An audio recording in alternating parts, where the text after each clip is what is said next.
the east, from the east, from the east.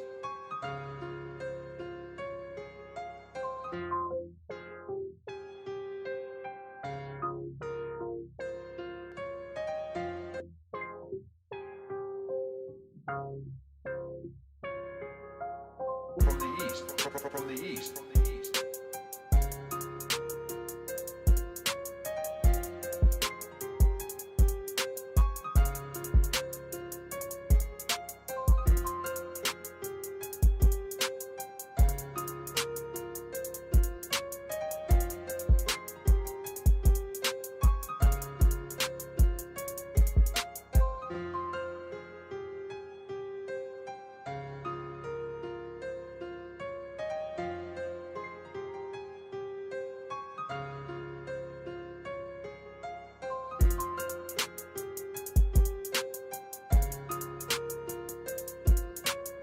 What's up, guys? Welcome to the I Am Alpha podcast today, man. I feel honored to be at the Mecca today, man.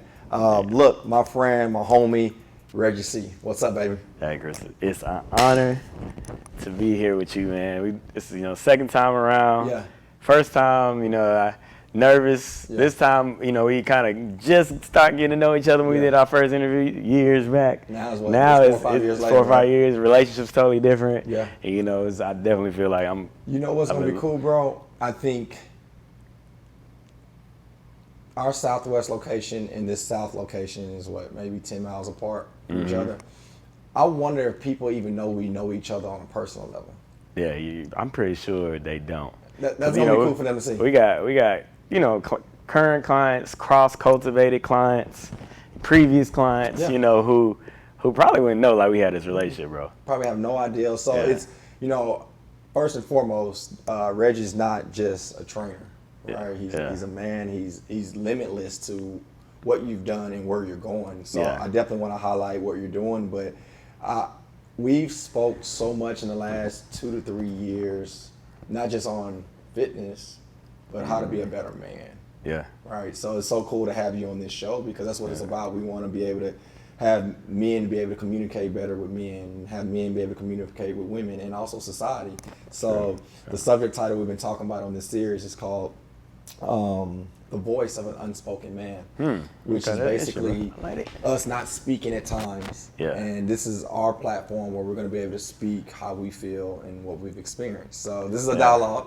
So this is not me just talking to you. Authentic, man. So holla at your boy. Keeping 100% transparent and real. Yeah. Before we do, man, I want to break open, show that we balance, because I know sometimes in the fitness industry, you got to put that facade on that you don't do. Break it down. So I asked him before, I was like, I'm not drinking no beer, bro. Like, this is beer. So this is not beer. No, it's actually, man, my wife and I, this is kind of like our go-to relaxer. Okay. When we don't really drink hard liquor at all, so it's a seltzer water, and it's 5% alcohol, and literally, like, we should be getting paid for this. Hey, truly, if you ever see this, sign us up. Truly, Reggie C, me and Green, come holler at us. If we make it big, me and Chris, and we get to our 1 million followers, and you may see this years down the line, you have to pay it for hit us up. We down. We'll spread the wealth about balance. Yeah, but I'm down. Yeah, man, and then I'm literally like. Only 100 calories, bro. I'm down. Sugar, like you can't beat it, man. And it's to a home near you, Tina. And it's crazy. I'm not really. I know a lot of people aren't big on seltzer water because it's kind of like blandish. It's like half of there, but this is the one. And like I said, man, you talk about you can work it off quick, work the calories off. Only 100 calories. Burn that in that's not bad. 30 minutes. Not bad at all. That's not bad. I can do this. Yeah. I can do this. Yeah, man. Don't feel bad about, you're not going to have a hangover the next day. I can still operate efficiently. I can do this. So. I can do this. Mm-hmm. All right, cool. Well, salute to everybody. Salute. So yeah, man, 3 Ps is what I want to it. discuss today, man. And with the 3 Ps, this is something that I believe, bro, this is what I want to connect with you. We don't, as men, especially black men, sometimes we don't talk about the 3 Ps. Right? Pain. Being there present for yourself or other people. And man, I think the toughest one that I deal with is, I'm going to say the last one on what I deal with because I don't want to get all touchy at the beginning. Let's say that at the end. So y'all got to stay the whole time. Yeah. But let's start with that one, man. Pain. Have you ever dealt with any type of pain in any platform? Yeah. I think, man, for me, you know, within this last several months to this year, bro, like, pain-wise, man, has definitely been the up and downs of the pandemic and pivoting throughout the pandemic, bro. And, like, it's really just, like, I think for pain, it's like, you know, you talk about emotional, mental pain of making, like, professional decisions that which also affect us personally, which, you know, normally if we hadn't been for the recent circumstances, like, would we really had to make them? Like, nah.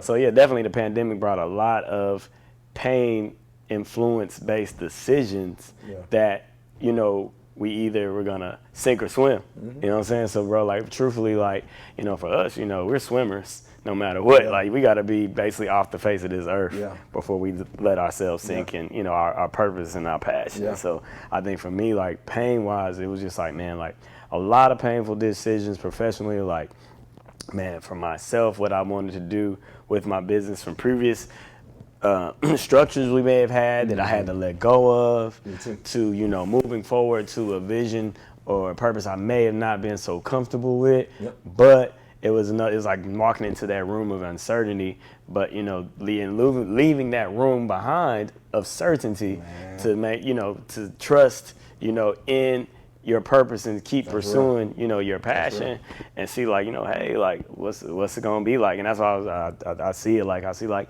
pre-COVID, pre-pandemic, we were all kind of sitting in this chair or in this room of certainty. Like, I was comfortable, bro. I was comfortable. No, very few pains the last several months, couple years of my career. I got to a point in my career, like, I was coasting. I was good. I could do the exact same format I had done for the previous years and be good.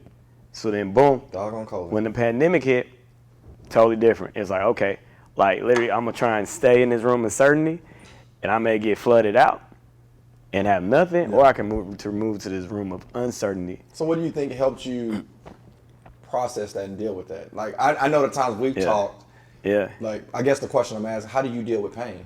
Man, like, I think for myself, you know, it was really trying to move forward and see the bigger picture. You know, sometimes not the short-term outcome or the short-term issue or problem that may have arose from it, and looking at the long-term success and the long-term happiness, and you know, just from that version. You know what I'm saying? Like I tell my team, you know, short-term sacrifice for long-term success. That's real. And that's how I see it. You know, and I believe that's like one of the things. Man, on this platform, I'm gonna say it the way that I feel it. I think that's one of the things that men deal with, is that we look so short-term on what's specifically going on in that moment. And I think, I don't know if I shared this with you on the phone once or not. I don't think it was you. But it was a guy named Jared, guy that trains with us. And he's buying furniture for his crib. And I was trying to tell him, like, you don't have to buy all the furniture, like, on the day that you move in. And I shared an example when Tina and I bought our first home. Older guy was like, hey man, you don't have to buy all your furniture. I was like, nah, you don't understand my wife. We got to get everything. He was like, well, tell me the type of furniture you had when you were 2. I was like, what do you mean? He's like, when you were 2 years old, like, what color were your couch? Like, what type of kitchen tape you had? And I was like, man, I don't remember. He's like, so why are you making decisions right now for it's not going to even matter moving forward for your kids? Because you feel like you need all these couches and countertops, and your kids don't even know what's going on. So I told him that, and it was so eye-opening, because I think that's the punch that I took personally, was that I was making decisions, even before COVID sometimes, I was making decisions based upon what I thought everybody else thought I needed at that moment. So, like, from a standpoint of leadership, right, when you have a brand, you deal with things not just off of what you think needs to be done for you, right? You doing things because you expecting everybody else's expectation, opinion, whatever. And I think that was one of the most eye-opening things. And I think COVID taught me that.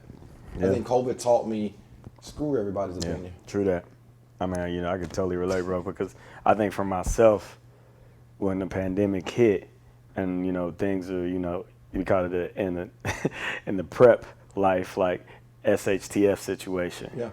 And, you know, you're thinking, oh man, what are people going to think when went they through see I let go of put some small, like certain amount of equipment that I had, or maybe I had to downsize on my team, or maybe downsize on my facility square footage, like, and looking, thinking, what are they gonna think from the outside looking in, or how is it gonna look on Chris's Mean Green's reputation, or Reggie C's fitness, and really at the end of the day, like you said, probably several years down the line, nobody's gonna remember. But for us, we thinking in the now. It's so you know crazy. what I'm saying? It's so crazy. You posted something, bro. I'm gonna bring this back to remembrance. I think I texted you after you did this. It was funny because a lot of people see the highlight reels we post. People losing weight, the pack class, but we don't necessarily post some of the challenges or things we don't want to deal with. And you posted something so transparent. You took a picture, bro, of what we have to pay when you have items in your facility. We have to pay taxes on that. And you posted like, hey, I know all you gym owners, all people that want to be gym owners, like you don't see what the things we have to pay for and do. And I thought that was so dope because, man, like that sucks to pay taxes on something you bought from a store that you pay taxes on, and then every year you gotta pay. Like it doesn't make sense. But when you posted that, I don't even know if you knew you had that effect on me. I was like, man, he don't care. Like like whatever. So it actually encouraged me to do some of the things I was dealing with at that moment, to be like, I don't care, because I really deal, Reg, honestly. And I'm saying this, bro, so I can connect with a lot of you.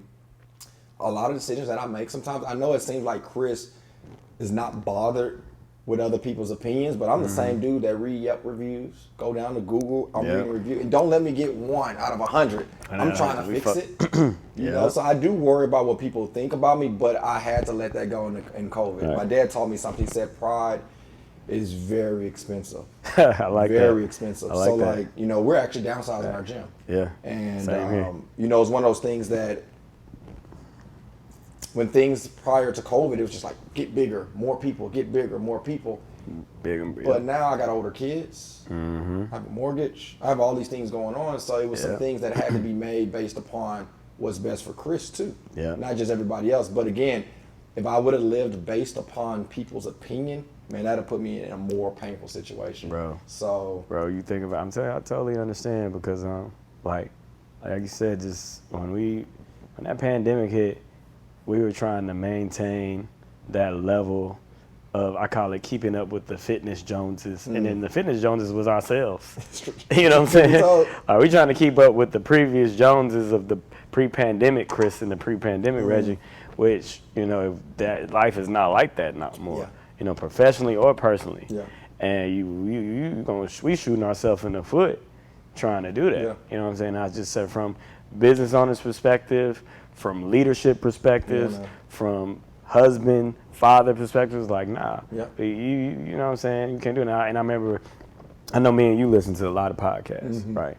And I never forget, I heard this one podcast, and it was another gym, multi-million-dollar gym, started out of Cali, they franchised after the fact. The first gym, of course, grew to such immaculate numbers like ours, and gym owner's like, man, like, I recognize, like, hey, he was like, I thought initially I wanted all this.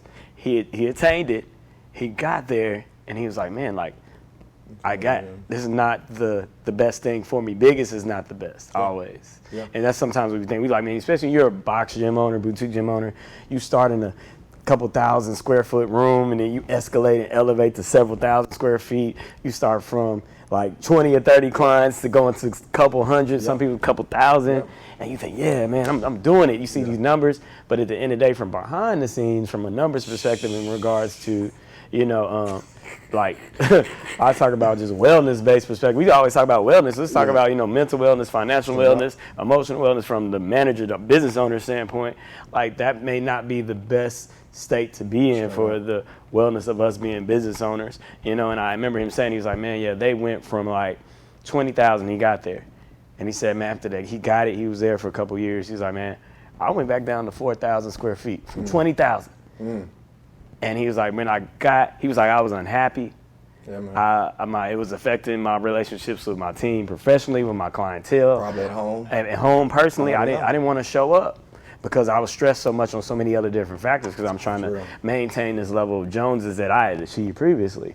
And so basically after that, he's like, I went from 20,000 square feet to 4,000. He said when I went back to that 4,000 square feet, I had never been so happy again in my life. See, and that's the crazy thing, Reg. That story is so beautiful because why, I'm not going to label men, but people.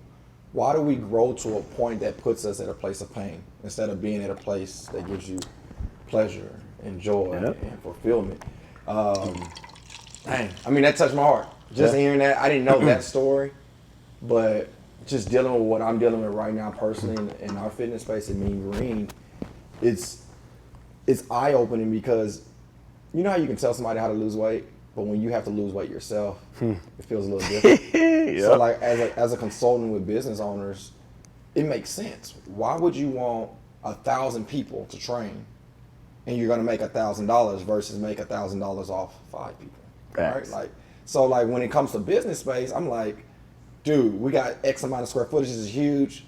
When does it become a bad idea to downsize and make probably even more versus pay out? Like, it's. Bro, I totally agree. And the reason I don't mean to rush, but I think about where I'm at currently, right? Like, square footage, largest numbers I've ever had. Right, we opened to the largest amount of square footage pre-pandemic, a couple months before the pandemic hit.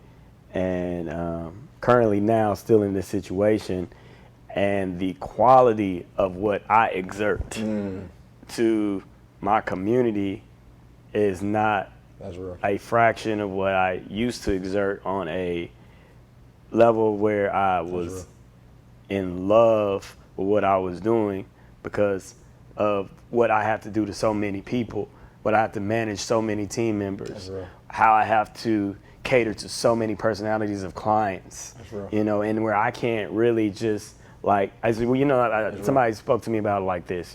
If you have a piece of pie, your pie is a professional, you only have so much pie you can delegate out. Okay, you got pie for your personal life, your wife, your kids if you got them. You got pie for yourself personally that you need to say. Then you got pie for the professionalism of your business. Some's got to go to your team of that pie, piece of pie, some's got to go to your clientele. And that's all that pie of energy. And you have to choose because you're only one person and you only have so much. So where's it going to go? What you're going to give? Exactly. You know, and you have to be strategic. And you know, like you said, you gotta choose between choose your pains. Like, and so like you said, like I said, just the pain of having 1,000 clients is not all it's made up to be. It's not, and not saying that we can't do it. You know, it's just at a point now, bro, with the maturity of life. I'm gonna take it here. And what's so dope about this podcast, y'all, what's so dope, these are actually two things we're all, both him and I are dealing with, and I had no idea we were going to actually talk about this on camera, so that's pretty dope. But I'm going to take it here. My main reason for becoming an entrepreneur and to be a business owner was to have freedom. It never was like, I want to be this billionaire or the next Sean T. It was like, dude, I want to wake up, I want to go to work when I want to go to work, I want to be able to do this, and I started getting to a point where I wasn't having freedom in my own brain. Same here. So it just only makes sense. But I believe in this quote. It says, pain is temporary, but results last forever. I had that tattooed in our first location. And I remember going through some challenges, and it was very painful. But as you said earlier, man, it wasn't the current situation. It was where we're going to go. So it was like, okay, we can get through this. It's going to be temporary, this pain. But I believe through the pain, you really learn two things. You and other people. Facts. And I hope other fitness enthusiasts, influencers, gym owners who are just starting off, if not doing well, watching this and when they do watch this, because I think for me and you, we both have been in a position where we had the ideal that we were passionate about something and we knew we wanted to pursue our purpose, to being at the level where we're at now, where we're pursuing a purpose. We have to choose between pursuing a purpose of profit or pursuing a purpose of passion. That's real. So now I got to the point where I was pursuing a purpose of profit. We both have. But now it's funny how you revert back to your initial, I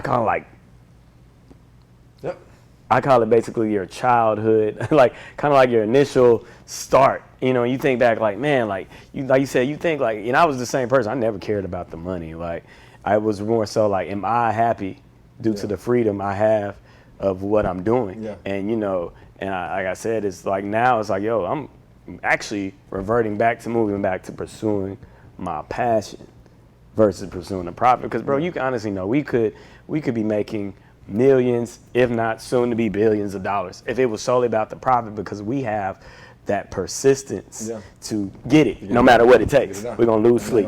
We're gonna wake up as early as we need to. We're gonna go as late as we need to, no matter how dang tired we are.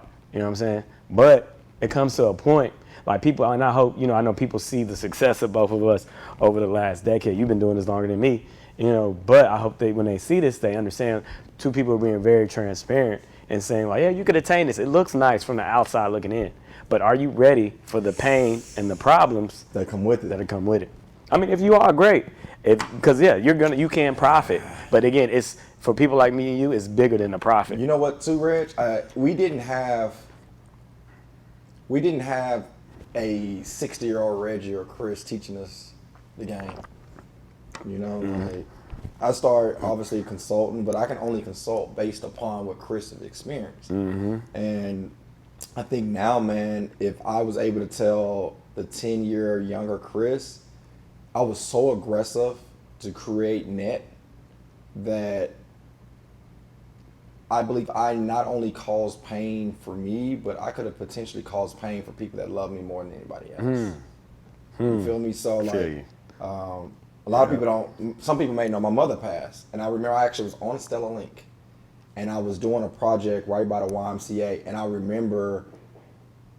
remember my brother calling me, and I didn't answer, but I saw him calling, but I was busy. And I remember my sister calling me, and then my other sister called me, and it was like back to back, and they kept calling, but I didn't answer the phone because I was trying to create net. I was so purpose driven, and then that's when I found out my mom was sick, and I was like, damn. You know, so it's just like, from a standpoint, as you said with the pie chart, it is a balance, man. And if I could tell the 10-year younger Chris, it's okay to be driven financially. It's okay to be driven by changing lives and inspiring and encouraging, but you got to be careful of not just causing pain for you, but how are you affecting other people? I think my wife, my boy, shout out to my boy Taco, my best friend Taco, man. Shout out to my boy Taco. His real name is Steven That's Martinez. about balance. I like that. Taco. Taco, yeah. He said this to me once. He said, I was complaining about something Tina was doing, bro. And he was like, chill. I was like, why? He was like, bro, like, she probably puts your brand before her own job. Facts. Ooh. I hope my wife is watching. I hope my wife is watching this, because I'm glad now that she maybe knows she's not the only person in the world dealing with that. You know what I mean? So it hit me. Yeah. I then noticed that the things that I deal with wasn't just me. Right? Oh, so like, how long did it take you to realize that? From the time when you and your wife you said that, babe, I'm gonna pursue this, from the time you talked to, maybe you can guesstimate how many years when you recognize that for her. Me and Tina will be married 7 years. Congratulations. In October. We dated 2-3 years prior. Yeah. So say we're 10 years in, I probably noticed 3 years ago. Man, it's never too late to be great. There's nothing wrong with it. Some people don't notice 20, 30, 40, 50 years, you know? Yeah. So, I mean, you ahead of the game for most people. And it was, I salute my friend for, because it's easy for somebody to tell you things you want to hear. Yeah, they're going to piggyback off because you that partner. Right. You know what I'm saying? But when somebody tell you something that you might not like. True friend. So when he told me that, my first reaction just as a dude, I'm like, what you mean? Like, ego got struck. Ego. And then I had to call him back like, I appreciate you, bro. You was right. So I need Taco to be my friend. Can I get Taco? Send you the text. Now, if you watch this, you be my friend, because I need friends like that in my life. Yeah. I got Chris. I need man. You know what I'm saying? But I say that that's because I'm going through that. I've been going through that, and I wish we talk about the young Reggie, young Chris, right? We talk about the pie. I think, of course, we all are in our own stages, you know, of what fractionally matters to us the most at that time in life. But I think, like your pie may be a little bit different, even though we're very aligned with, our mindsets, our purpose, our drive. Our pies are going to be different. Yeah. But and especially how we split it up. But I will honestly say my pie now, after going what I've gone through the last several years, being both of us being overly successful young black entrepreneurs. I can still consider us young. We in our 30s. Like, we not in our 40s. We still, I say young for a reason. But we ain't, most millionaires, a lot of these multi-millionaire successful people don't hit it till they 50, True. So I say that to say that, like, now after going through the pandemic, and we all recognize, like, we got a lot of associates, so-called friends, in relationships with a lot of people. But when it divvied down to who you were there with locked up in that house, who was actually communicating with you on a regular basis, because you had nothing to give them. I ain't gonna lie, for me, it was, number one, it was my wife. Yeah. Number two, close family, parents, Other than that, maybe one or two friends. Me and you communicated a lot during the pandemic, And I say that just to say, that's when you gotta refocus the fractional purpose of your pie, And I ain't gonna lie, majority of that pie, it's crazy, and it's a book I read that I was telling you about called Fix This Next, and it's a great book for, if y'all watching this, look this book up. It's called Fix This Next, and it's for entrepreneurs trying to decide what's the next best thing they need to do in regards to focusing on building their business, building their brand, and even whether you're just starting them, like me and Chris, who have several businesses, and I say that, but I love this book because the first step, which it explains, and it's no matter what business you have, it's finding what is the necessary base level for you to be, kind of putting it simply, happy at home. I get it. What amount of money you need to think first is going to make your significant other happy. You happy. Of course, you happy first. Yeah. Your significant other, your family. Yeah. And then you go from there and base everything. And that's what you need to fix first. Find that out first. 'Cause a lot of us don't think like that. We think, I didn't. Yeah. We think business, I need to make a bottom line of $20K to take care of my rent, my electricity. Yeah. Then we go to, then I need to take care of my payroll. Yeah. We don't think first level is, okay, what do I need personally That's so real, Rich. to be happy? Not be rich, but just be happy with life, peace, content, joy. Peace. You know what I mean? Like, you can wake up, we see this all the time, athletes, entertainers taking their lives, and you're like, why? Why would they take their life? Or why would they do something like that? They have peace. They have joy. Peace. And I want to connect with my fam, my bro, right now, bro. I know you sitting there, you hearing this.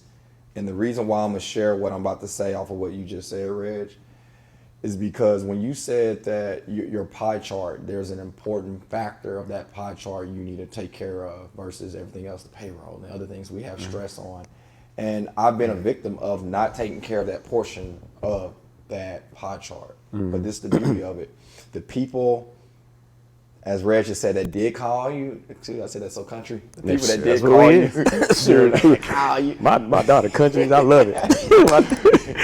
Yeah. But the person that was communicating with you during that COVID, like that pie, that portion, they love you so much. Even the times I might have caused pain through success I'm trying to gain, when you go to that pie and just say, I'm sorry, or I didn't know, or how can I help? How can I do it? How can I make you feel more appreciative? Like, because they're part of that pie, they're released. Correct. But be careful with the people that only want to take, because you're sorry to them doesn't mean the same. They're gonna take advantage of it. Right, and doesn't it make perspective a little bit better on the decisions that we need to make? Most definitely. So, man, I just think that I'm hoping and praying, Reg, at the same time that this dialogue between you and I it connects with the right person, because, man, again, everything I post on social media, 99.9% is things I want to show you.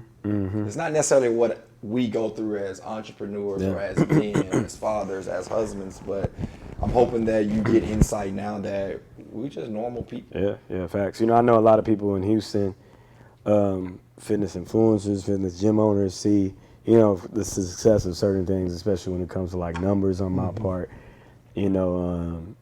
consistency. It's almost been a decade for me now, being in this, and from the outside looking in, looks like Reg is killing it, which I am on a certain extent, doing very well, on bro. certain Yeah. perspectives, but there are other parts that I'm not. Like I'm falling very short, and I'm having learning I have to acknowledge that and be willing to grow.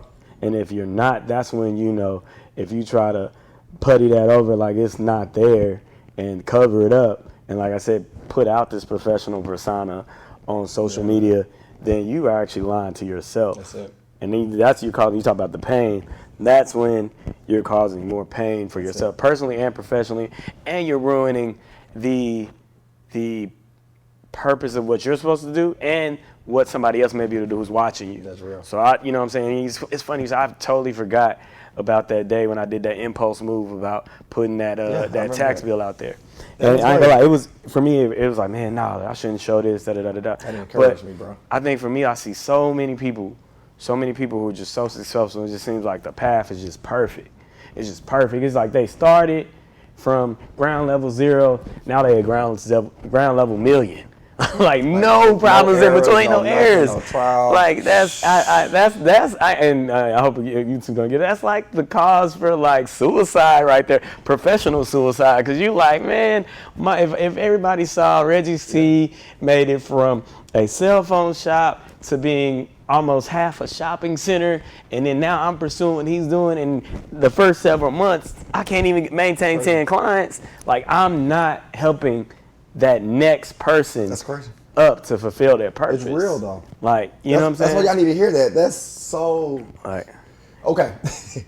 Check this out, Reg. I get a lot of trainers, and I'm sure you do as well. Hey man, mentor, or how do I get where you're at?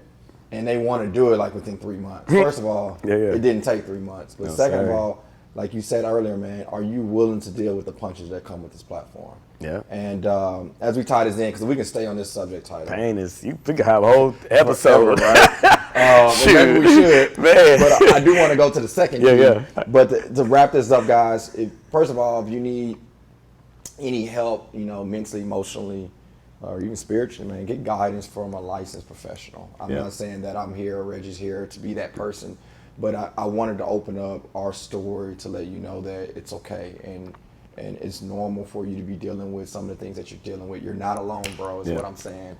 But I will say that pain would never leave until you evaluate it eye to eye. Reg said it. Like if you just keep it in and you never say you're dealing with this, or you how do you grow from that? And can I interject something, Please, Chris? If there are any other fitness influencers or you thinking about pursuing fitness in any realm or aspect, first I want you to know, that pain comes with pursuing your purpose in general. You know what I'm saying?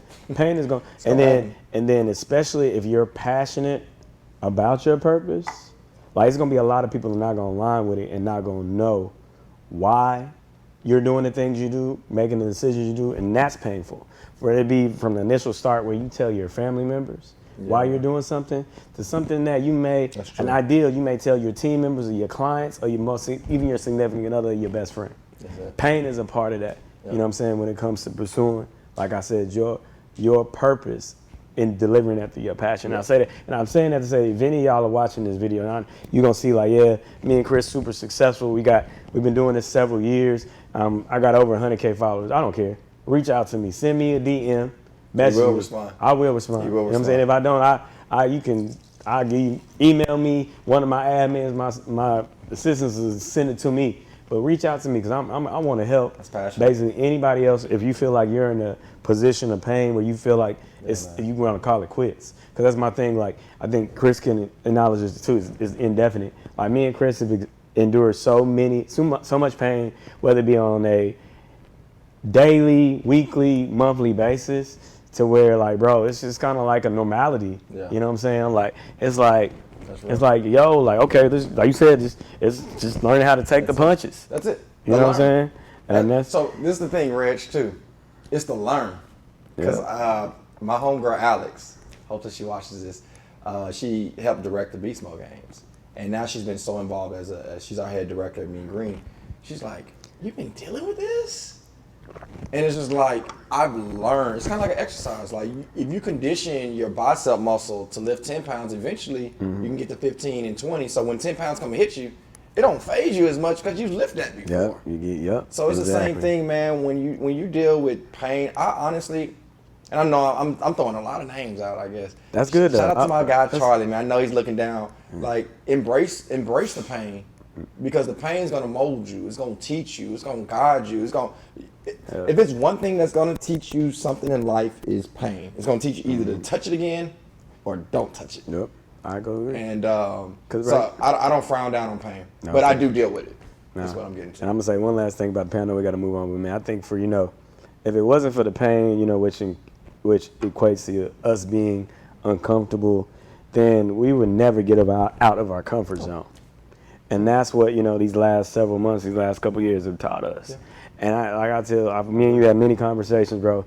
Like, if it wasn't for the pain, I keep relating back to the pandemic. Like, if it wasn't for the pain, the pandemic, me and you would still be in our comfort zone and back where we were in 2019, 2018.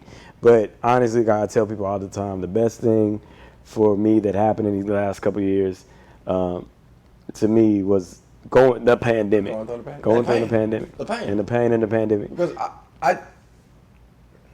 I'm wondering if you were the same like me. All I saw pre-COVID was just grow memberships. Facts. Get bigger. Just get bigger. The pain that I learned through COVID was like, oh, this can't be the only source. Or it's just, we can go on and on about that. All day long. Yeah. Yeah. Yeah. When I get my YouTube channel, bro, we're going to part 2 this thing. Part 2. I ain't trying to take. We got to. Yeah. I ain't trying to take all your viewing time up. I don't even know where we at on the view. Okay, second P. All right, out of 3. Presence. What's your intake on being present for someone else? Man. Like, how many weddings? I know it's different now because of the pandemic, but how many weddings and birthday parties and XYZ you commit to go to, and why do you go? I'm curious, or do you not go? Bro, this is a great question, because I think I've learned a lot about being present, even more these last 2 years due to the pandemic, and I got a friend I want to mention, man. This dude is like the king of being present. Uh-oh. I actually introduced you to him when we had our video conference a couple weeks back. His name is Devon. Yeah, okay. On the phone. Devon is my ace. Let me tell you how good. Like, Devon is the type of person, you talk about your boy that hit you up, like corrected you on how you should do things with your wife. Devon is that person. I love people in my life who either are at the level or better, who make me recognize that I need to do better. Because Devon is that person. He's the king of being present. Me and Devon graduated from TSU. Well, we went to TSU back in 2004. Okay. We're now in 2021. Okay. Devon, since 2004, has almost been there for almost every single one of my birthdays. Wow. Every single one of my child's birthdays after he moved to Austin. And we didn't live in Houston. I remember him saying that. Okay. Yep. Yeah. Been to my grand openings of 6 different buildings. Wow. My special events when I had for RC Fitness. Exactly. My events when we travel to different cities for challenges. The king of being present. Like, he sets the standard so high, it makes you feel bad for being like, you kind of look at yourself and be like, dang, like, bro, I went in there, you know what I'm saying, for I missed my boy's birthday, but once I noticed that, and even my wife noticed it, and she was so like, yo, whatever Devon got going on, you got to be present. You got to be present, because Devon had been there for you since between 2004 and 2021, having almost an impeccable record. Yeah. And even like, I would never even ask him, he would just show up. Bro, we got an event. The dude live in Austin. He got a full family. That's crazy. Full family. I don't even see how Larry Brooks is like that. Shout out to Larry. What's up, Larry? That's my boy, too. You know Larry, right? I know Larry. I've been knowing Larry years, too, bro. But the presence of you, bro, is what I'm getting to, is everything to somebody else. Like, you might not think Reggie didn't notice. I'm going to call him D. Call him D. That's what I call him D. You probably didn't even realize he noticed the amount of times you've been there, and it means the world. And I want to let people know, because I've witnessed, especially from a younger generation, people will say they'll be there and they don't show up. Yeah. And bro, I'm trying to love you right now. That ain't the way you operate. Man, you know what I'm saying? I think for me and you, we definitely recognize that being business owners, being team managers, team leaders. Yeah. Because one thing I think, we depend on it. I think you probably gotten to this point too, if you haven't. I'm pretty sure you have. But when you have so many people that you've managed over the last several years, the people who you can depend on and not have to ask on every single time or beg them, those are the most invaluable team members. Jason Miller. Those are the most invaluable friends. Yeah. And most invaluable family members. All day. Like those are the people you like, damn, I wish I could get this dude $1 million, bro. All day. I wish I told Devon D Dollar, we call him D Dollar, let's just D. D Dollar. All the time. I say, bro, he paid well. I can't afford to pay him right now. Maybe in the future. But I tell D all the time, me and my wife and I, and he like, bro, when we do get to that point, if with multi-million-dollar billion business, bro, I'm going. My goal, like I told me, you ain't never getting this to get rich. I got in this to fulfill our purpose and make other people happy. And I told D all the time, I say, bro, and when I make it, when I do, my goal is to make you quit your job where I know you making over 6 figures, so you can come work for me. Because I'm indebted to being successful, so I can see and have you on my team. Because you are invaluable. You are the king. Like I said, he has the crown of being present, and that's a great example. You know what I'm saying? And I say that just for we got people, those few and far between people in our life, and they kind of make you want to do better, and you need that. You know what I'm saying? It's like how me and you make each other want to be better, bro. That's it, man. D-Money, bro, and everybody else. Like, do you see, like Reggie, position, body language change because he's just so passionate about someone on their presence. Yeah. And I just, over and over, man, that's like I just don't tolerate when someone tells me they're going to do something and they don't do it. Yeah. Because, like, someone's presence means so much. And that's why I wanted to talk about the 3 Ps with the unspoken man, because maybe, bro, nobody never told you that. I'm different. I'm a unicorn. I have a dad. Mm-hmm. Like, my dad taught me the importance of, if you say it, do it. Yeah, facts. If you're supposed to be there, Your word. be there. I just want to be that voice today. Reg want to be that voice today that if you've never heard that, be there. Because you have no idea what your presence means to someone, man. And I have a funny story. So I just celebrated. We didn't do nothing because it thunderstormed, right, on my birthday. We were supposed to have a hurricane. It didn't come. But Jason freaking Miller. Right. Boy, Jay. I know. It's funny how we know these people. Like, we may not associate through associate, but we know these people are great people just by meeting them 1 or 2 times. 100%. But I knew Jason was a great person, bro. A1. Knew it. That's my dog. Knew it. So we that Saturday of my birthday weekend, he was like, I think I was talking to Brittany. I was like, man, Brittany, I ain't gonna do nothing this year for my birthday. We don't have babysitters, so we just gonna chill. And Jason was like, what? Yeah. What you want to do? He's like, we're going out. Yeah. I was like, no, we really don't have babysitters. Yeah. And he was like, oh, I got pay IDs for the twins. They good? I was like, what? He's like, they tall enough. They can get in. So, dude tells everybody in the gym, everybody grab your phone, get on social media, tell everybody we're going out to Brick House, whatever the spot is. We're going out to such and such.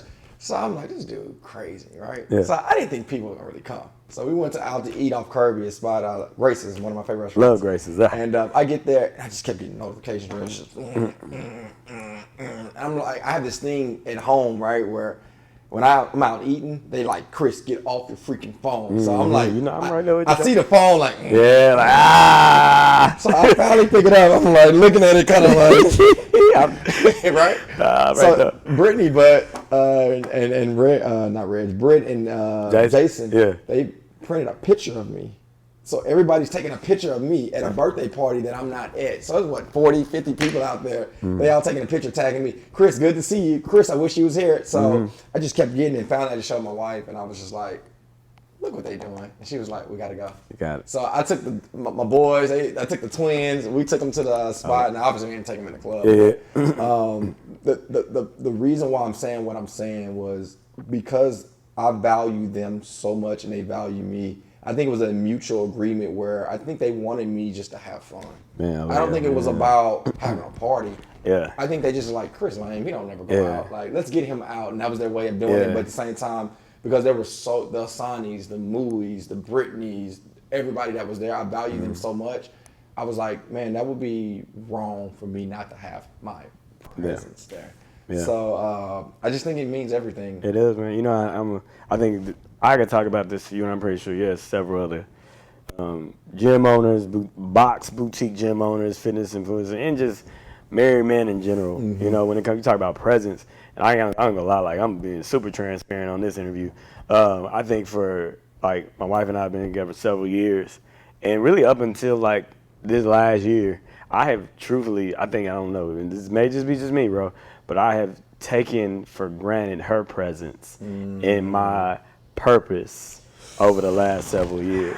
Like, you know, you be like, thank you, baby, like, you know, I appreciate you, but you really, you know, when you really like hone in and like think about how like we kind of like you expect it after a certain amount of time. They do it so well. Yeah, and then she, yo, why you my ride or die? You know what I'm saying? You pretty much my right hand man or just my woman.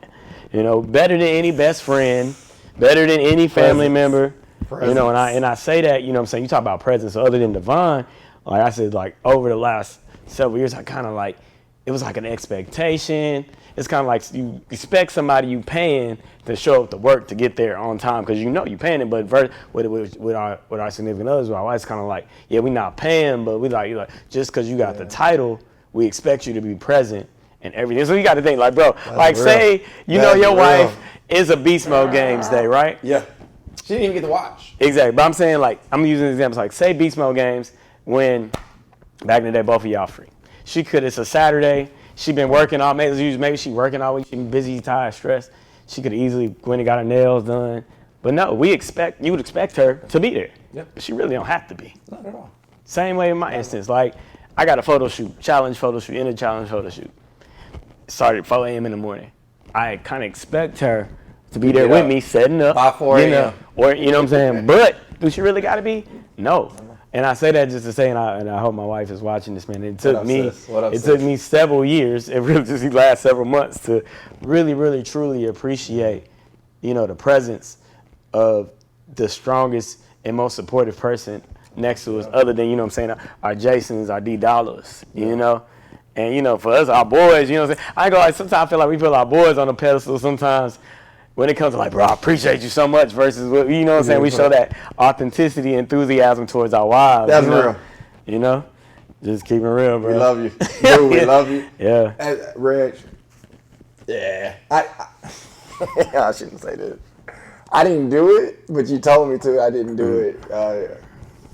I don't know how we even got on this conversation during the pandemic, but there was something about a date night.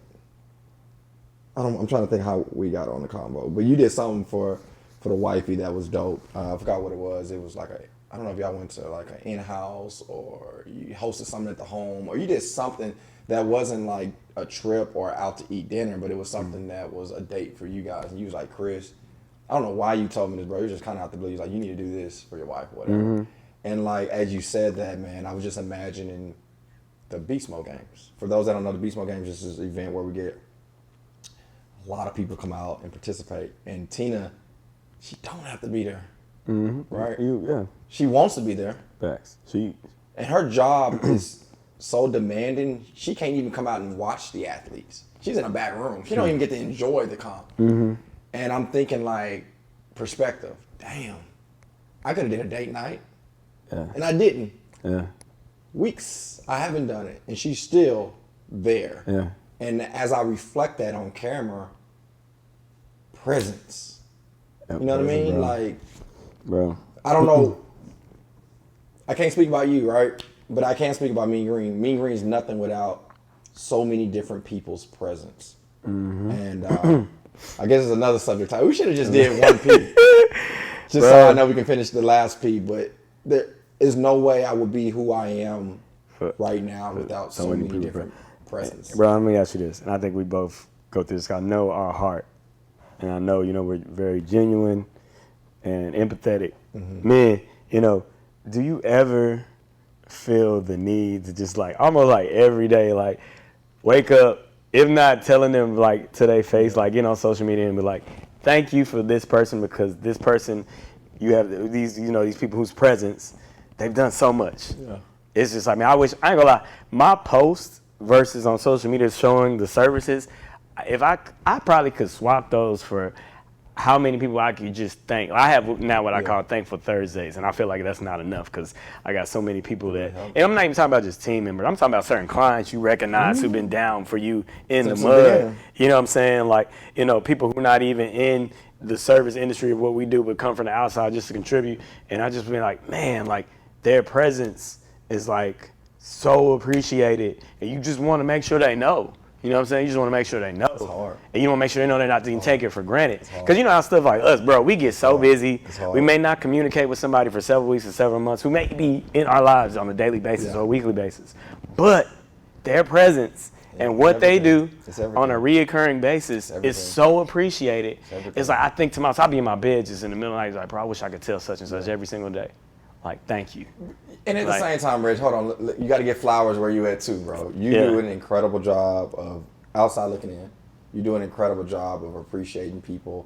Like, and I know your people know this. As busy as we can be, when the hour they get to see you, I think that's why they embrace it so much, because they know what you do in a day. Yeah. And when you have your parties, some of them don't. So I don't think everybody know what we do though. We do a lot. No, they probably don't. They probably don't. But I will say that's why we host the parties, the galas and stuff, to show appreciation. But let's wrap this P up. So go to the third one. Presence is everything, fellas. Presence. Like, if nobody's never told you, be present. And we just talked about business, but we could have went into he nibbled on the wife, but be a present as a child. Like, I need to go see my dad, man, bro. I need to go see my dad more. No, it's a whole nother That's show. a whole nother hour, whole nother segment. Okay, so be freaking present as a man. You just crazy say I have to literally edge out of my calendar right now, like, to make sure I go see my pops. Yeah. Because if I don't, of course his business is gonna take forward. And like, you know what I'm saying, we get to the point in time, like, I mean, we gotta be honest with ourselves, like, we ain't got another 20, 30, 40 years. I mean, 20 maybe, you know what I'm saying? Hopefully 30. Right. But bro, we both in our 30s. Like, can we hit the pause button on the business and take the next 30 years to spend with our parents? Tough, man. Like, again, freedom.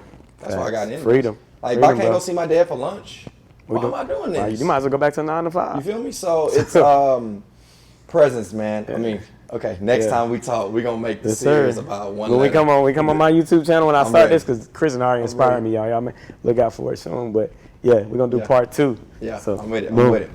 Third and final P, man. This one is this one's so heartfelt for me because I don't show it at all. I don't think I do. Y'all can comment below and say, "Nah, bro, you show it," but I don't believe I do. And one of the members told me this, and so 2020 was tough, right? So like, once Kobe passed, like, I mean, we had 2 members that are friends of mine, the dear, they passed right after. And like, it was so tough. And somebody told me it was on a Zoom meeting and we had like 80 people on. It was like, what rattles you? Yeah. I was like, y'all just don't know. Third P, pressure. I would like to talk a little bit about pressure because as a man, I don't care what color you are, black, white, orange, pink, we all deal with pressure. Yeah. I do. And I'm curious, and I'm bringing my boy on to ask, like, have you ever dealt with pressure? Bro, I got a long story, I'm going to make it short. We talk about pressure, right? So, when the pandemic, we got to pop another one open if you don't mind. Y'all mind if we pop the second one open? Come on. I'm telling you, truly, if you see this and we got enough followers to get a sponsorship or enough engagement to get a sponsorship, I'll take it. And so, or any affiliate link, anything, you know? But, okay, pressure. So, pandemic, of course, is synonymous to pressure. We all know that. So, when the pandemic hit, one thing I didn't notice, if I didn't notice anything else, I was like, yo, this is going to be a stressful time, probably. And in my life, I went through one previous stressful, top-tier pressure-based level. And when I went through that particular time, kind of keeping it short, it was when my wife went into the hospital with my daughter. And before she was born, and my wife had preeclampsia. So simultaneously at this time, I'm in about the 4th year of my career. I do a lot of weight loss challenges, if y'all don't know. I do, so I'm in this weight loss challenge that I do once a year. Me and my wife call it kind of the Super Bowl of our challenges. I'm in the Super Bowl of my challenge at this same time this month, right? When we didn't even know, we ain't had time to like take her home and get her clothes. The doctor was like, no, you can't even go home. You gotta go straight into the hospital right now. I got the most amount of women I've ever had in a challenge that I'm dealing with. About at that point in time, it was about 50 to 60 women. So 50 to 60 different personalities, right? And we're a high level of commitment in my challenges where almost all the hours out of my day go to that. Then I got my wife here that goes into the hospital. I'm stressed. I'm pressured, bro. Like the most pressure. I'm so pressured from trying to, of course, achieve the success of this challenge without it falling off, while also making sure that I give my wife the time that she needs and the support she needs. My hair starts falling out. How old am I now? Maybe, I think my daughter's 5. So I was like 28, 29. Oh, wow. Yeah. Hair falling out. Bro, I had a fade at that point in time. I didn't have a lot of hair to fall out. No, like it was on the way. It was on the way. I was seeing stuff I didn't want to see from the pressure, right? And so that's real. So that happens. Okay, fast forward to the pandemic, 2019. I said, okay, I'm about to go through another stressful time. This time seeming like it may be a little bit, if not equivalent to the pressure I had. We knew it. Like we knew it. And I said, you know what I'm gonna do? This time I'm gonna negate the stress, learn ways to battle it, and alleviate this pressure. And I said, this time I'm not losing my hair. I said, anything, I'm growing my hair out. I remember talking about this. Versus losing. And that was a goal of mine. It was almost like when I told myself I was going to start the business. So that's why y'all see me with this hair now, because I went and started researching just as heavy as I knew when I knew I wanted to be a trainer, and finding ways to make sure that my hair grew no matter how stressed I was or how much pressure was being applied in regards to it. And I say that just to say, like, I'm still going through the pressures the post-pandemic. I don't even think it's post-pandemic to me. I said we think we in the pandemic going on 2 years, you know. But dealing with those pressures, though, you know, I think, you know, is at the end of the day, you know, you talk about depression, anxiety, other things that I feel like men go through. Of course, women admit it, but I feel like we as men don't admit it, that we go through, whether it be momentarily or, you know, long-term wise. Dealing with those pressures, like, I ain't gonna lie, some people say, you know, it's not something you can overcome. I don't know. Everybody's different. But I say from a mental standpoint, a mental fortitude, like I honestly admit, I've gone through anxieties of instances of things that hit me on a daily basis. I've gone through a depression, you know, whether it been a second or longer. But at the same factor, like I said, you talk about like when I made the decision, I was like, yo, my hair not gonna fall out this time like it did last time. Last time, I didn't make that decision, you know what I'm saying, because I wasn't prepared off the pressure that was about to hit me. This time when the pressure came, I made the decision that no matter what came my way, like I ain't gonna let the pressure bring me down. You know what I'm saying? So that's my story, bro. You talk about that. And hearing that, it's almost like you took ownership of like, this is not gonna win. Yeah. You know, like even through pressure, it's not gonna win. The situation is not gonna overcome me. And I think, I'm hoping you guys heard what I heard, and that's so encouraging to hear, because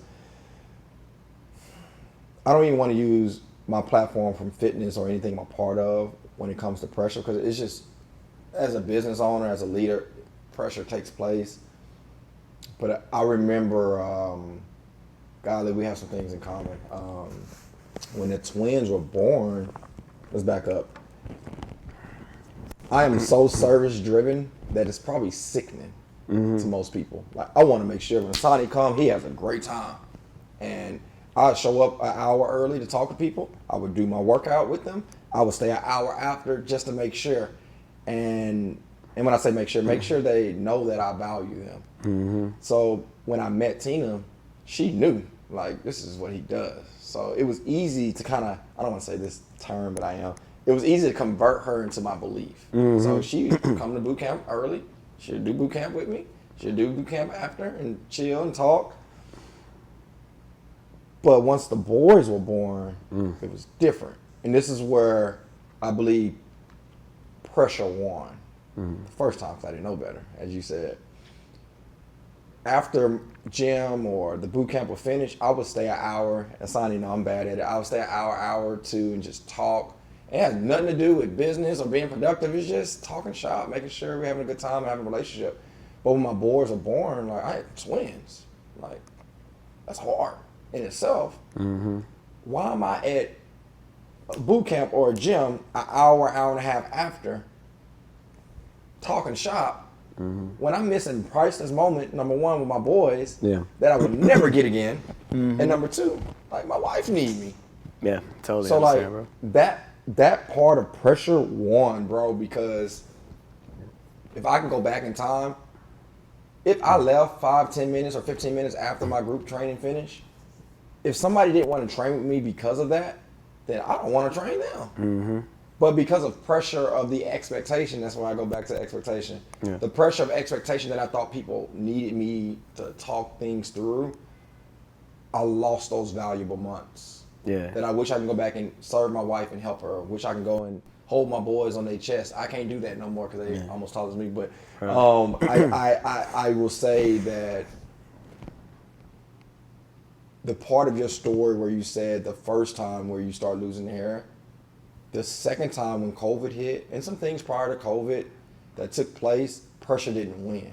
Mm-hmm. So somebody asked me on that Zoom call I was telling you about, I basically held an open meeting with everybody when the pandemic was about to kick off. I think that's when, one of the players from Utah Jazz got sick, but it wasn't mandated that we had to close business. But I closed like a week or 3 days early. I got everybody on the call, and they was like, "How are you calm?" And I was like, "Dude, like, I've been through some pressure."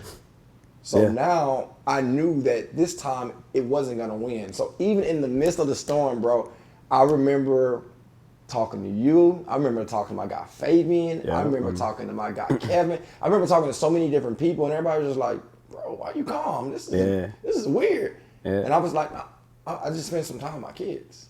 Bro, you know it's crazy you say that. I just spent an hour with my kids. Why am I tripping? Makes sense. You know, I'm gonna interject, but interrupt. But you know, I think about us, right? And I know this is kind of like a cliche type comparison, but I feel like in regards to the industry we're in, we are we have a team, of course. Mm-hmm. Whether we a business would denote ourselves captains, but we are, quote unquote, the pressure players. So we're the Jordans, we're the LeBrons, we're the Magic Johnsons, the Larry Birds. And yeah, we were given this position by whatever higher being that decided we're going to be in this position. Same way Jordan was the pressure player on the Bulls. Same way LeBron's on the pressure player on whatever team he goes to. Same way Magic, Bird, you know what I'm saying? I'm using more plays. But I just say to say, like, we're in this position, bro, because we own up to it and we cool with it. When 5 seconds on that clock. I'm good with it. And, you know, we've dropped the ball plenty of times.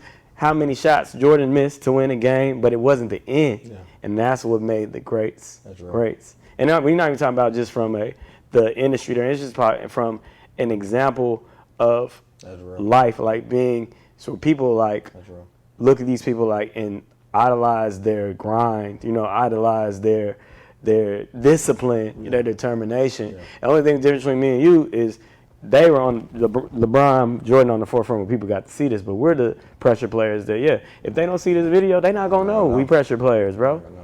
But that's why we got this. You know what I'm saying? You know what, man? That was well said. It was well said because so many people, go back to Jordan. So many people idolize Mike, but don't understand the amount of pressure he intakes on a daily basis. I watched his documentary, and he would show how he would lock himself up in a hotel room because there were so many people just like going crazy about him being there, and it was worse when he was on the road. He said there was times where his ankle was swollen, knee had pain, but he had to play because there was so much pressure because people waited all year for the Bulls to come for him to play. That's crazy. You feel me? But he was developed, you know, as you said, like God gave him the natural talent and I believe the strength to be able to do that. And it's cool that you said that because I know I ain't gonna say handfuls, there are a lot of people probably gonna see this and they're like, man, I didn't even know y'all went through that or you've been through that or you even deal with that. So I just hope and pray, man, that bro, when you see this, Reg and I just trying to be transparent. Like, very so much so. Pressure's part of the package, especially if you want to succeed, especially if you're in leadership. But I will say this about pressure. It does bust pipes, but it also creates diamonds. I was just thinking pressure definitely creates diamonds, man. Depends which one you're going to be the pipe or the diamond. We both come out this COVID better. Facts. You know, I know it's some things we had to do that was uncomfortable, but man, I've learned so much.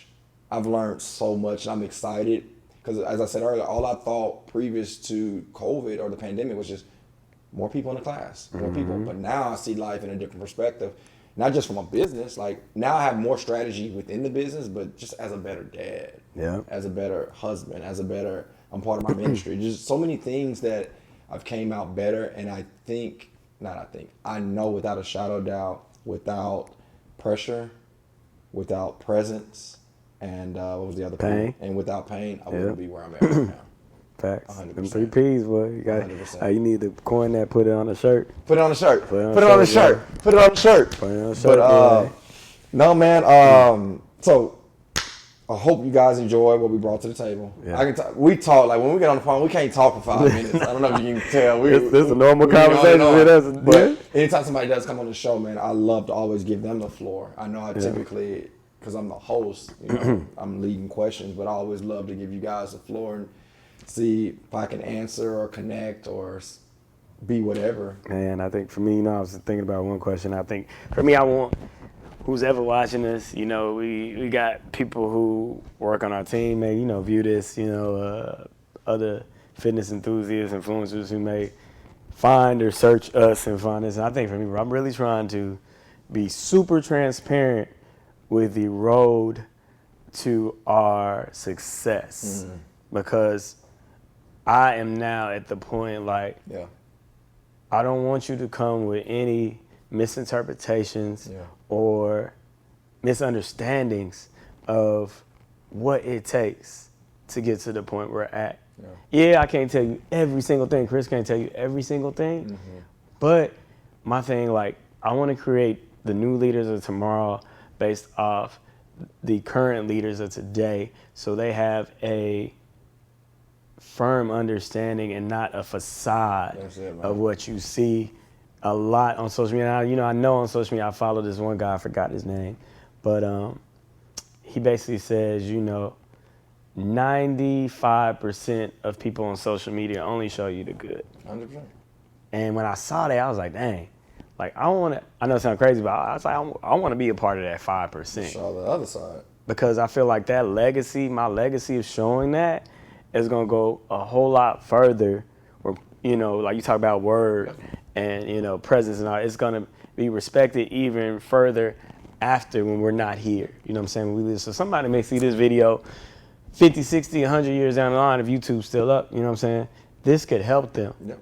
If fitness is, which would most likely still be around.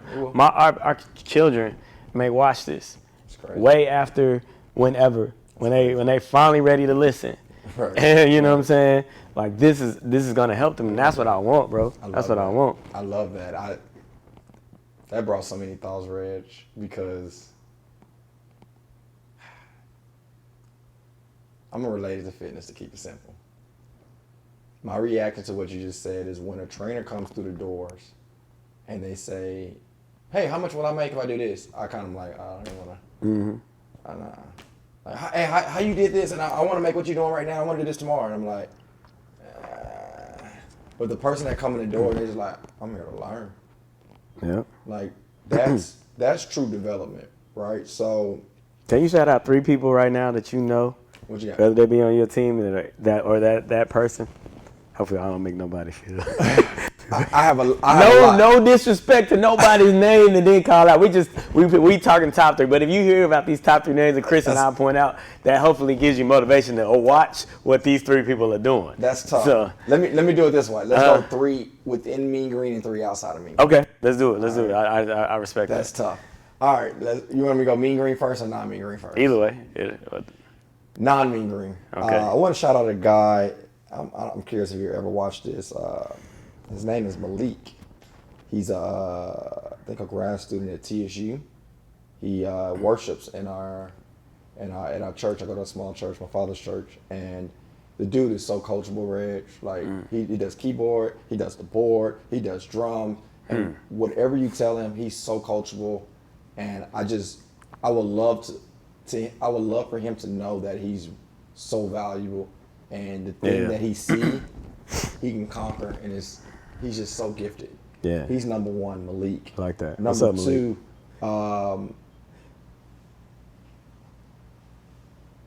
Number 2, I will go with Fabian from Life Fit Gym. Okay.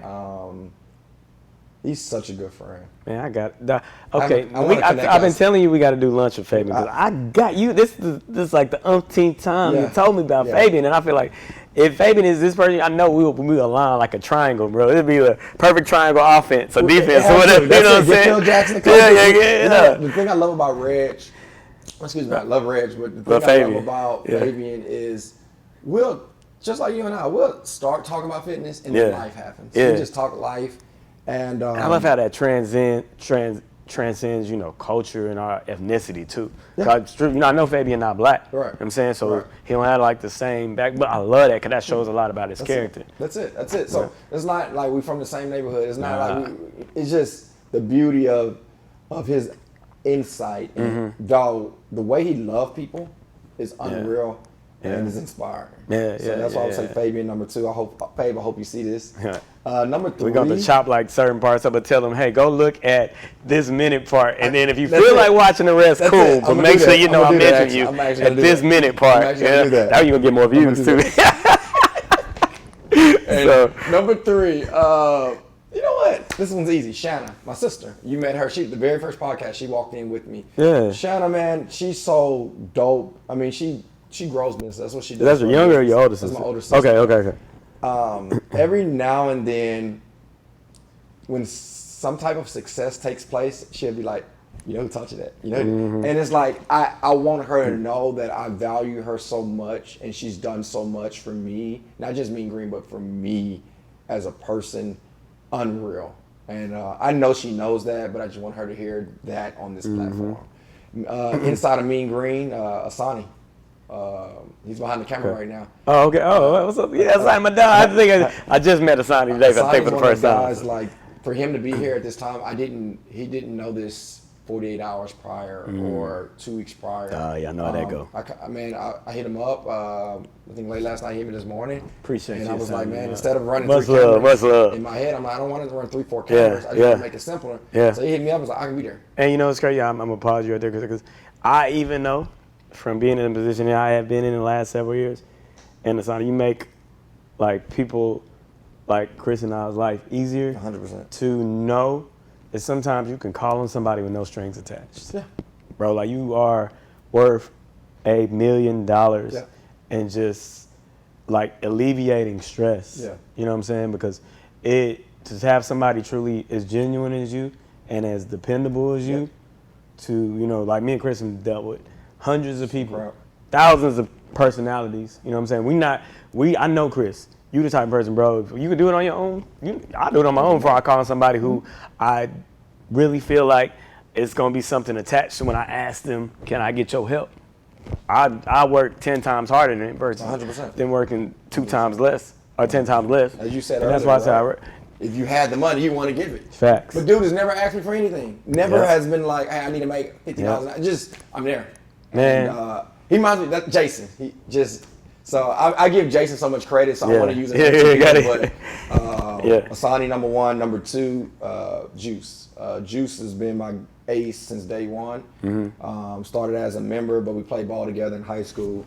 And to this day, man, like he's helping build a wall for us this next Saturday. I mean, he's just all access. He's that type of dude that he don't ever have to be on the stage. He just want to make sure I look good on the stage. Invaluable. Just unreal. Bro. I don't know why I felt emotional saying that, Juice. Bro. Unreal. I love you, man. Man. Number 3, Alex. She stepped up her game so much. She's always been driven. Who's Alex? Alex, she was the director of the Beast Mode games. Okay. Hispanic chick. Okay. Again, one of those other people you will never probably see on an Instagram post. Man. But when you talk about, she's the person over at the Monday.com and everything. Okay. When you talk about flow. Yeah. Bro, you know we should. I don't want to maybe it may cause too much controversy than helping, but you name those people. And, I think about stuff like this. How can I let these people know how much I appreciate them? And I'm gonna name my people next, but. If it was something I could do without other people getting mad, because I know how it is when you do certain things. Yeah. Everybody, Faye, I love everybody. It's hard. Everybody be like, oh, well, you didn't mention me, but you did that in Reggie's interview, But I say that I wish, man, like, we could get those. I'm gonna name my people next, but get our people that we name here and be like, bro, like even if we just did it in the middle of our facility, like had a caterer and just like, yo, this is for you. That's it. This is for you. Thank That's you. it. I mean, it may not be much. This is my like whole heart on the table. Like, yo, You're worth it. yep. You're worth it. Presence. And please stay with me, cause I need you. Don't leave. People like you are hard to find. You know what I'm saying? Well, I ain't gonna hold you. Who's your three? Who's your three? I'm a speed track. So I'm gonna kind of start off how you started. Somebody not in mean green. Young man who I truly admire for his authenticity, his relatability, his personality to be able to attract people towards him just because of who he is and how passionate he is as a person, Yeah. and his vibrance and his this guy named LaDante. Okay. He's started his company based off passion, and what he likes to do is called jig aerobics. And man, you talk about being coachable. I'm kind of concerned how you started out. He's like one of the most coachable. He always like, hey, big brother, like, what's up, what's good? Oh yeah, big brother, I appreciate that. And he's the type of person, man, like, if I could, I would pour everything I have into him just so he could be umpteenth time more successful than I am, quicker. I know that. And not have to go through all the problems that I did as coming through in my career. You love those. Jared Garcia. Yeah. That's LaDante, man, Jig Aerobics. And then who was the second person? Fabian. So Fabian's in a different, industry. I mean, he in the same industry, but just a great person you can reach out to. And I ain't gonna lie, bro, that's you, Chris. You my Fabian, Just keep I wasn't gonna name him. It's hard for me. I'm trying to think. Let me see if I can really honestly think of somebody I was just like full hold. We do chop it up a lot. Yeah, though, we man. chop it up I don't a think lot, people bro. realize like how much we talk. Yeah, I'm honestly trying to think. Like in my industry, no shade to nobody else, but connect, man. Yeah. So that's Fabian. So and then who was after Fabian? You said your sister, right? So okay, bet. So I don't have. I'm my only child, but I have people who I consider my family because they're actually have sacrificed and invested more than my family members have and being just friends. And that person is Denise. Okay. And Denise is one of my team members. Okay. And since she stepped into the door, she was a client first. Okay. Therefore, transitioned her to a team member. And wholeheartedly, like when you talk about a ride or die type person, like I know even sometimes my decisions may not be the best, but she's like, she'll ride with me, but she'll correct me behind the scenes. And like Reggie, like you messed up. And what you said was key. Yeah. You said behind the scenes. Yeah. Like you know what I'm saying? Exactly. So that's like Denise is like my sister, truly. You know what I'm saying? Like she the type. If we in a hurricane, I'm gonna call her like, you straight, come to the house. You know what I'm saying? Make sure you good because she live by herself type sister. Yeah. So Denise was next, and who was after your sister? So those are my three, and then I went three within the brand. And who was next? I went with Asani. So Asani. So man, Asani is like, I just introduced you to this guy. Man, I see a lot of potential in him. His name is Steven. Yeah. And the reason why I see Steven as being very having a lot of potential because he's open to being coached. This is actually me and Steven just really reconnected recently in the last couple months.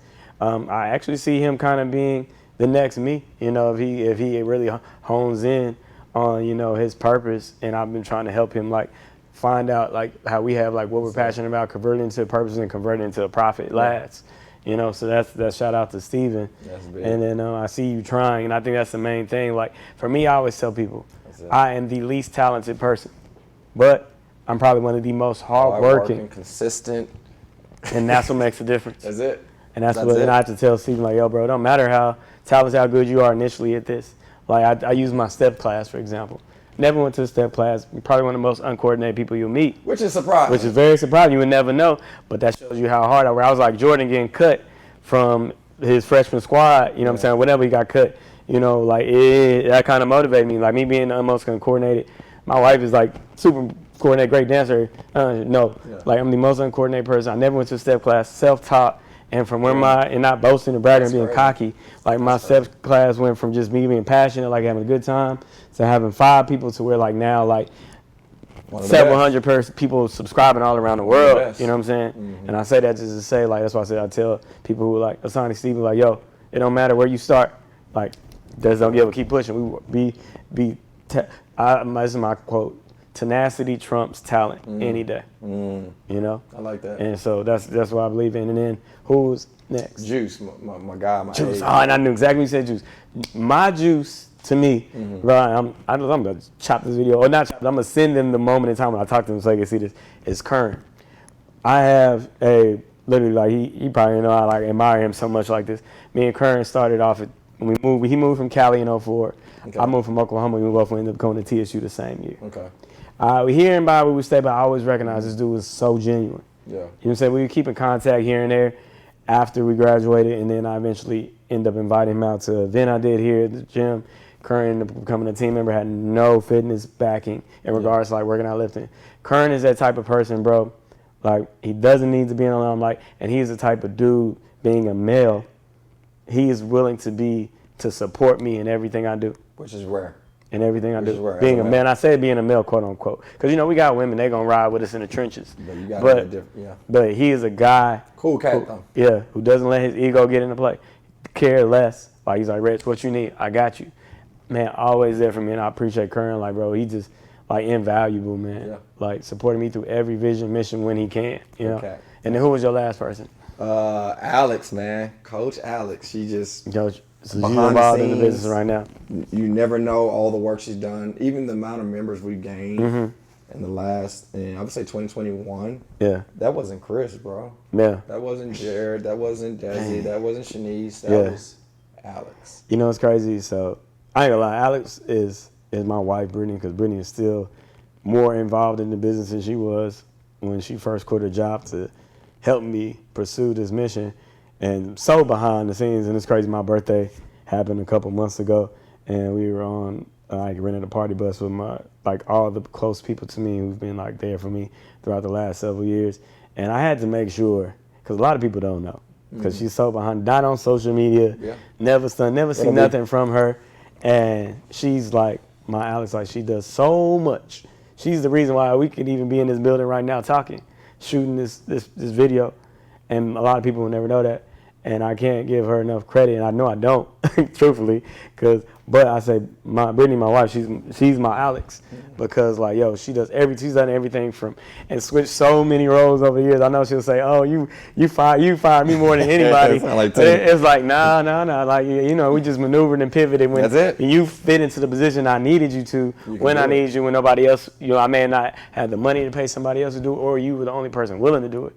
You know what I'm saying? From everything, admin, active, training, teaching classes, HR, everything. And that's Brittany, that's my wife, so that's my last shout out to the last one. Bro, I think that was highly needed. You know what I'm saying? We black, we grew up in the rap industry, and you hear so much self-made, throughout songs, but I think anybody would say, if you notice between you and our conversation just now, we're not going around self-made like me, Green Ridge, no, like we couldn't do it without you guys, man. And I'm proud of you, Reg, for saying that. Not just for your wife and for your team, but it's important for people to know that. Yeah. But also it's important for the next bro to hear you share what you just shared, because there's nothing wrong with telling people you value them or you love them. You know, it's tough for me sometimes to be like, I love you. You know what I mean? Yeah, straight up. Losing Charlie taught me to do that more. Yeah. Like, I love you. Yeah, it's hard for me to use that word loosely, too. I acknowledge, I applaud you for just doing what you did, because I think that's what the generation needs to see, what the culture needs to see. Yeah, and I gotta say this. I know you remember this song. I still like the song because it's catchy. The words get you. But when the song came out, I was all in. It was a couple years back. You probably remember the song. It's called All Me. We had Drake, Big Sean, 2 Chainz, and I think Jay-Z or somebody else on it. And, I listened to that song, man. I remember I used to mouth all the lyrics to that song when I was going through a period in my career, because I was in that mindset. But now I look back at that song, I ain't gonna lie, I still love the song. You probably hear me play it if I'm DJing, I'm in the club, but I ain't gonna lie, that song is kind of probably one of the worst songs when it comes to mindset. Or in business, about how things really go down. Because ain't nobody came up all me by myself. What's the other one? No New Friends? No New Friends. I was the same one. Drake again. I'm like, Drake, I don't know, bro. Like, I know it. Nah, and it's crazy you say that, because I was really thinking about that, bro. Because when that song came out, I was all for that. I was No New Friends. But bro, if I had been no new friends, me and you wouldn't be sitting here right now. Yeah, 100%. You know what I'm saying? Like, what does growth look so, like but you know, without- luckily we were mature enough to, see that, take it as entertainment, but not, there's people out there who take these songs like that, really like stick to it. Like, bro, I said, all me, Right. no new friends. I ain't cutting nobody. No. What? Boom. Like, what? You don't want no help? Nah. You want to do this by yourself? Yeah. But Facts. again, man, I that's the prayer, right? It's the hope that, you said something a while ago. You said 95%, it was 95 ratio to 5%. And when you said that, I was like, you would attract me if you showed me the authentic approach to business. Yeah. Because when people just show me, man, I can pack a room up, right? Like I can get an informational and get 100 people out there. That's the easy part. But show me what happens when they cancel. Show me what happens when you didn't file your taxes right or something like that. That's what attracts me as a person that's looking for more success. So I think the same thing with what you're saying, and hopefully they're understanding this conversation between you and I. Like, we can tell you anything to make you feel good, but are you willing to listen to the things that's going to help you implement your life? Yep. That's it. Like, I want, like tell people they're worth it, right? Like, tell people you value them, or like, be mature enough to know that you can't do this by yourself, no matter if Scarface or Jay-Z or Kanye said it. Like, you got to have somebody in your life that's going to be real with you. So surround yourself with those Reggie C's, man, and I believe you'll be. I can't wait to get this video right. I wish I could go to your house right now and help you export it. I'm gonna be on it. Because I'm telling you, like, as soon as I get it, I think for us, we mentioned so many people throughout the initial state of our career. And when we started to make the decision that we want to do this up until now, that I'm going to literally send them this video and be like, go to this point in the video. I need you to know. You know what I'm saying? Because I truly don't get to come into contact and tell these people wholeheartedly how, it is. So, yeah, man. That's it. Yeah. That's it.